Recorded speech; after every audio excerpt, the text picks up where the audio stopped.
கேட்பதற்கு முன்பதாக ஒரு நிமிடம் தலைவணங்கி ஜெபிப்போம். கிருபை நிறைந்த நல்ல ஆண்டவரே, அருமையான தாயாருடைய தகப்பனாருடைய வாழ்வை குறித்து ஆண்டவரே நாங்கள் சாட்சியாக கேட்டோம்.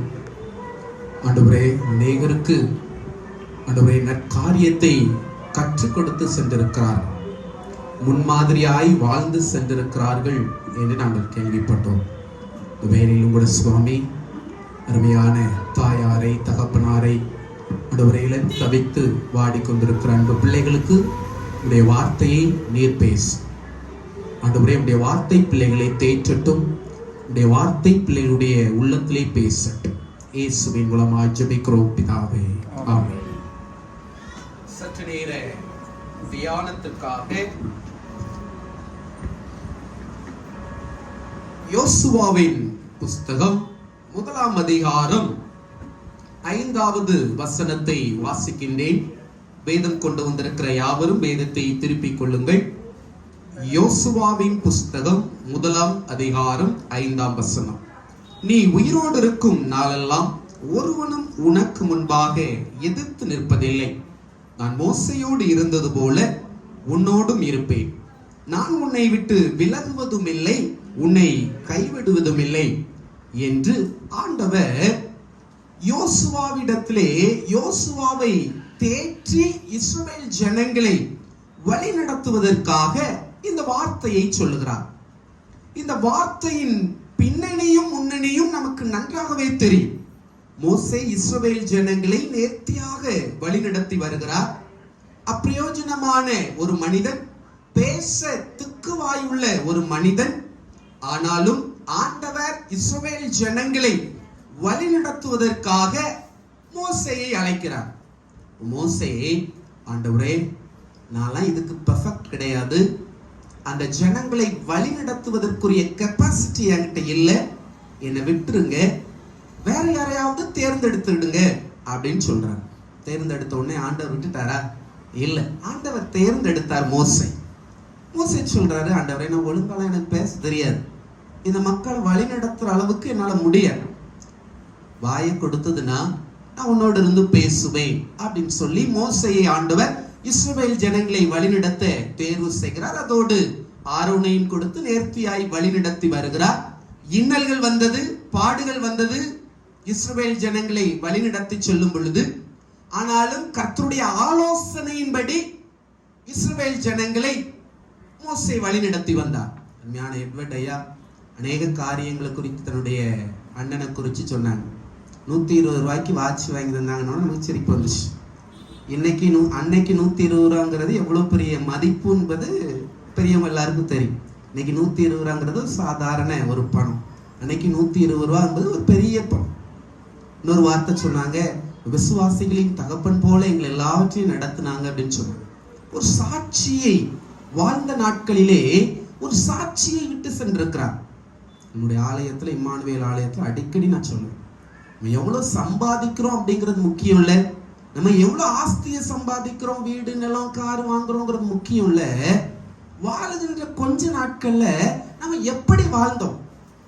இன்னைக்கும் இந்த போதக ஞானமணி ஐயா, அருமையான தாயார் மங்களம் அவர்கள் பேசப்படுகிறார். ஏன் பேசப்படுகிறார்கள்? அவர்கள் வாழ்ந்த ஒரு வாழ்க்கை, அவர்கள் விட்டு சென்ற சாட்சி, இதுதான் வாழ்கின்ற வாழ்க்கையிலே பேசப்படும். அவர் இவ்வளவு போதக ஞானம் எவ்வளோ சம்பாத்தியம் பண்ணி வச்சிருந்தாங்க, அந்த அம்மா இவ்வளவு சம்பாத்தியம் பண்ணி வச்சிருந்தாங்க யாராவது சொல்றாங்களா? இல்ல, அவங்க வாழ்க்கையை சொல்றாங்க. அதே போல நீங்களும் நானும் சாட்சி உள்ளவர்களாக வாழ வேண்டும். இந்த குடும்பத்திற்கு ஒரு சாட்சி நிறைந்த வாழ்வு வாழ்ந்திருக்கிறார். இந்த ஊர் மக்களை அதிகமாக நேசிக்கிறவர்கள் என்று ஐயா சொன்னாங்க. எப்போ போன் பேசினாலும் ஊர்ல ஏதாவது விசேஷமா, ஆலயத்துல என்ன என்று விசாரிக்கக்கூடிய ஒரு குணம் கொண்டவர்கள் என்று கேட்டோம். அன்பான தேவ பிள்ளைகளே, இங்கே மோசேயின் காலத்துக்கு பின்பாக மோசேயை பின்பு யோசுவாவை ஆண்டவர் தேர்வு செய்கிறார். மோசேயின் இறுதி காலங்கள்ல கானான் தேசத்தை போய் வேவு பார்த்துவாங்க. அந்த தேசம் எப்படி இருக்குன்னு கோத்திரத்துக்கு ஒருவரா மோசே அனுப்புவார். 10 கோத்திரத்துல வந்து சொல்லுவாங்க மோசேட்ட வந்து, ஐயா, கானானுக்குள்ள என்ன செய்ய முடியாது, நம்ம போக முடியாது. ஏன் போக முடியாது? அங்க ராட்சச மனிதர்கள் இருக்கிறாங்க, நம்மால உள்ள போக முடியாது. யோசுவாவும் காலை பிடிச்சுவாங்க, சட்டையை கிழிச்சுக்கிட்டு நம்ம வாக்குத்தத்தம் என்னையா? ஆண்டவர் கொடுத்த வாக்குத்தத்தம் என்ன? ஆண்டவர் நம்மை கானானுக்குள்ளாக அழைத்து செல்வார். அதற்குத்தானே இத்தனை அற்புதங்கள். வழியிலே செங்கடலை இரண்டாக பிளந்த தேவன் இந்த கானானுக்குள்ளே நம்ம அனுப்ப மாட்டாரா? சட்டையை கிழிச்சிட்டாங்க. எவ்வளவு விசுவாசம் பாருங்க உங்களுக்குள்ள. பாசிட்டிவ் ரிப்போர்ட் கொடுக்கறாங்க. மோசேட், நம்மால போக முடியும், கர்த்தர் நம்மோடு இருக்கிறார். எப்படிப்பட்ட மனிதர்கள் இருந்தால் என்ன, கர்த்தர் நம்மோடு இருக்கிறார். அன்பான தேவ பிள்ளைகளே, அன்பான ஜெபக்கூட்ட வீட்டாரே, சபையாரே, கர்த்தர் உங்களோடு இருப்பாரானால் எப்பேற்பட்ட காரியத்திலும் நீங்கள் ஜெயத்தை பெற முடியும். பாசிட்டிவாக பேசுறார். அது மாத்திரம் இல்ல, இந்த யோசுவாட்ட வேற என்ன குணாதிசயம் இருந்துச்சு தெரியுமா? ஆசரிப்பு கூடாரத்தை விட்டு பிரியாத அனுபவம் இருந்துச்சு. வாலிபன் தான், ஆனாலும் மோசே ஆசரிப்பு கூடாரத்தை விட்டு வெளியே சென்ற மாத்திரத்திலே அந்த ஆசரிப்பு கூடாரத்தை விட்டு பிரியாமல் காத்திருப்பான். தேவ சமூகத்திலே காத்திருந்த யோசுவா, தேவ சமூகத்திலே காத்திருந்ததின் விளைவாக ஆண்டவர் அவரை தலைவனாக தேர்ந்தெடுத்தார். நீங்களும் நானும் தேவ சமூகத்திலே காத்திருக்கும் பொழுது ஆண்டவர் நம்மை மென்மேலும் உயர்த்துகிறவராக இருக்கிறார். ஆண்டவர் யோசுவாவை தேர்ந்தெடுத்த உடனே யோசுவாவுக்குள்ளே பல விதங்களிலே அவன் சிக்கி தவிக்கிறான், பயப்படுகிறான். ஆண்டவரே, ஏன் தெரியுமா அவர் பயப்பட்டாரு? இந்த இஸ்ரவேல் ஜனங்களை வழிநடத்தும் போது மோசே கிட்டயே இந்த ஜனங்கள் எப்படி முறுமுறுத்தார்கள். தண்ணி இல்லை அப்படின்ன உடனே மாராயின் தண்ணீர் கசப்பா இருக்குது. யோ, என்னையா, நாங்க எகிப்துல செத்திருக்கலாம், அங்க சாகிறதுக்கு இடம் இல்லைன்னு இங்க கூட்டு வந்திருக்கிறீரா? முறுமுறுத்தாங்க. வணங்கா கழுத்துள்ள ஜனங்கள். அற்புதத்தை கண்ட உடனே கர்த்தரே தெய்வம்பாங்க. அற்புதத்திற்கு பின்பதாக கர்த்தர் இல்லை என்று கர்த்தரை மறுதலிக்கிற ஜனங்கள். இந்த ஜனங்களை நான் எப்படி ஆண்டவரை வழி நடத்த முடியும்? பொறுப்பை எனக்கு தர்றீங்களே. கர்த்தர் யோசுவாவோடு இருந்தார். கர்த்தர் உங்களோடு இருக்கிறார். அருமையான போதக ஞானமணி, அவருடைய வாழ்வுக்கு பின்பதாக உங்களை ஆண்டவர் எவ்வளவு நேர்த்தியாக நடத்துகிறார். உங்களுடைய விசுவாசம் கர்த்தர் மீது இருக்கும் பொழுது, யாராக இருந்தாலும் இந்த உலகத்துல விசுவாசம் கர்த்தர் மீது இருக்கும் பொழுது கர்த்தர் விசுவாசத்தை வாய்க்க செய்கிறார். பாருங்க, 6வது வசனத்துல, பலன் கொண்டு திடமனதாயிரு, இந்த ஜனத்தின் பிதாக்களுக்கு நான் கொடுப்பேன் என்று ஆணையிட்ட தேசத்தை நீ இவர்களுக்கு பங்கிடுவாய். இந்த யோசுவா புத்தகத்தை வாசித்து பார்த்தீங்கன்னா கோத்திரங்களுக்கு நிலங்களை அவர் பங்கிட்டு கொடுப்பார். எந்த ஒரு சின்ன பிரச்சனை கூட இல்லாம அவர் நேர்த்தியா பங்கிட்டு கொடுப்பாருங்க. இன்றைக்கு வீடுகள்ல, குடும்பங்கள்ல இந்த நிலத்தை பிரிக்கிறதுல இன்னைக்கு என்னது சண்டை வருது. ஆனா இவர் நேர்த்தியாக பிரித்து கொடுப்பார். கர்த்தர் கொடுத்த ஞானத்தினாலே இஸ்ரவேல் ஜனங்களை மிக நேர்த்தியாக நடத்துவார். 9வது வசனத்திலே சொல்லப்பட்டிருக்கிறது பாருங்கள், நான் உனக்கு கட்டளையிடவில்லை, யா பலன் கொண்டு திடமனதாயிரு, திகையாதே, கலங்காதே, நீ போகும் இடமெல்லாம் உன் தேவனாகிய கர்த்தர் உன்னோட இருக்கிறார். எங்க போனாலும், இஸ்ரவேல் ஜனங்களை வழி நடத்தினாலும், நான் உன்னோடு இருக்கிறேன் என்பதை நீ மறந்து போகாதே. உன்னோடு நான் இருக்கிறேன் என்று யோசுவாவுக்கு ஆண்டவர் வாக்குத்தத்தம் கொடுத்தார். வாக்குத்தத்தம் கொடுத்த கர்த்தர் அந்த வாக்குத்தத்தத்தின்படியே யோசுவாவை நேர்த்தியாய் நடத்தினார். இப்ப முன்பதாக ஒரு பெரிய சேலஞ்ச் இருந்தது யோசுவாவுக்கு. யோர்தானை கடந்து செல்லணும், பெரிய நதி. நீங்க வாசித்து பார்த்தீங்கன்னா யோசுவா 3ஆம் அதிகாரம் 15ஆம் வசனத்துல வாசித்து பார்த்தீங்கன்னா, யோர்தான் நதி அறுப்பு காலம் முழுவதும் கரை புரண்டு போகும். பெட்டியை சுமக்கிற ஆசாரியர்களின் கால்கள் தண்ணீரின் ஓரத்திலே பட்ட உடனே யோர்தான் நதி எப்படி நின்றுட்டான்? மேல அப்படியே நின்றுட்டது. ஓடுகிற கரை புரண்டு ஓடுகிற தண்ணீர் ஆசாரியருடைய கால்கள் தண்ணீரிலே பட்ட உடனே அப்படியே நின்றது. எப்படி மோசே இஸ்ரவேல் ஜனங்களை வழிநடத்தி வரும் பொழுது செங்கடல் இரண்டாக பிளந்ததோ, வழிவிட்டதோ, அதே போல யோசுவாவின் நாட்களிலே ஆண்டவர் நான் உன்னோடு இருக்கிறேன் என்று சொன்ன கர்த்தர் யோசுவாவை வழிநடத்துகிற நாட்களிலே இந்த யோர்தான் நதி அப்படியே நின்றது. ஆச்சரியப்பட்டார்கள். ஜனங்கள் சொல்லுகிறார்கள், யோசுவாவுக்கு ஜனங்கள் பயந்திருந்தார்கள். எப்படி மோசேக்கு ஜனங்கள் பயந்திருந்தார்களோ அதே போல யோசுவாவுக்கும் பயந்திருந்தார்கள். அவருடைய வார்த்தைக்கு கீழ்ப்படிந்தார்கள் என்று வேதத்திலே பார்க்கிறோம். காரணம் என்ன தெரியுமா? கர்த்தர் யோசுவாவோடு இருந்ததினாலே, யோசுவாவின் விசுவாசம் கர்த்தர் மீது இருந்ததினாலே. உங்களுடைய விசுவாசமும் உங்களுடைய பயமும் கர்த்தருக்கு பிரியமாயிருக்கும் பொழுது, கர்த்தருக்கு பயந்து வாழும் பொழுது, உங்களுடைய விசுவாசம் கர்த்தர் மீது இருக்கும் பொழுது, உங்களை காண்கிறவர்கள் பயப்படுவார்கள், உங்களை காண்கிறவர்கள் ஆசீர்வதிக்கப்படுவார்கள். பாருங்க, அடுத்ததாக அங்க என்ன சொல்லப்பட்டிருக்கிறது? எரிகோ கோட்டை. எரிகோ கோட்டையும் ஆண்டவருடைய பலத்தினாலே யோசுவா எளிதாக கடந்து செல்லுகிறார். சூரியனையும் சந்திரனுக்கும் கட்டளையிடுகிறார், அவை அப்படியே கீழ்ப்படுகிறது. அன்பான தேவ பிள்ளைகளே, யோசுவாவோடு ஆண்டவர் இருந்தார். காரணம், யோசுவா கர்த்தரோடு இருந்தார். நீங்கள் கர்த்தரோடு இருந்தால் கர்த்தர் உங்களோடு இருப்பார். கர்த்தரோடு நாம் இல்லாத பட்சத்திலே கர்த்தர் என்னோடு இருக்க வேண்டும் என்பது சாத்தியமில்லை.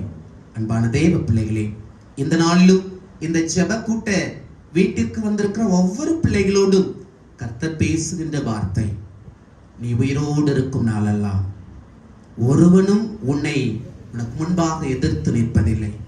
நான் மோசையோடு இருந்தது போல உன்னோடும் நான் இருப்பேன் என்று ஆண்டவர் அன்றைக்கு யோசுவாவுக்கு வாக்குத்தத்தம் கொடுத்தார். அதே போல ஆண்டவரே, எனக்கும் இந்த வாக்குத்தத்தத்தை எனக்கென்று நான் இந்த ஜெபக்கூட்ட வீட்டிலே பொருத்தனையோடு எடுத்துக்கொள்கிறேனையா.